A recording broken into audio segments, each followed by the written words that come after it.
پشاور ایک مولی صاحب پٹھان ہیں، اتنے کدی آئے بھی نہیں. ایک اد باری میری ملاقات انہوں نے کدائیں کی تھی. انہوں دا میسیج آیا کہ مولانا صاحب میری عادت ہے میں روزانہ 1,00,000 دفعہ درود شریف پڑھنا، تو مینوں بہت زیادہ اللہ دے نبی دا دیدار ہوندا.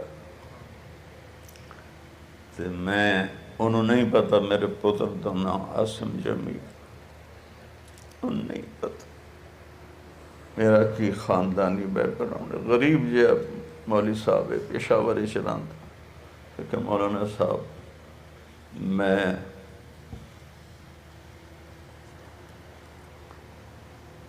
خواب ویکھیا اللہ دے نبی دے نال عاصم جمیل کھلوتا ہے،